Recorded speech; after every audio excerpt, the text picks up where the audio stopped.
सगळ्या सहकारी बांधवांना हात जोडून सांगेन की आपण सगळेजण वारकऱ्यांचे सेवेकरी आहोत.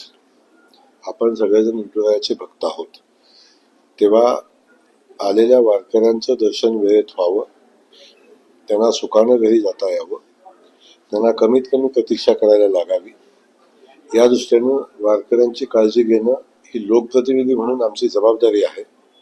माननीय मुख्यमंत्री महोदयांनी जो निर्णय घेतलेला आहे VIP दर्शन बंद करण्याचा, त्या निर्णयाची अंमलबजावणी सगळ्या आमच्या सहकारी बांधवांनी करावी अशा पद्धतीची विनंती आहे. या निमित्तानं माझ्या सगळ्या सहकार्यांना आहे.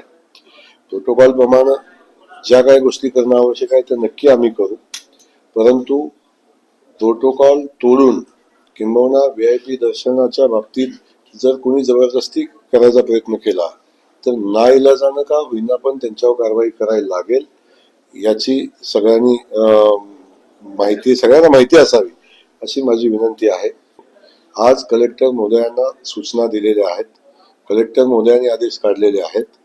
कुठल्याही परिस्थितीत यामध्ये कुठलेही कृत्य खपवून घेतलं जाणार नाही.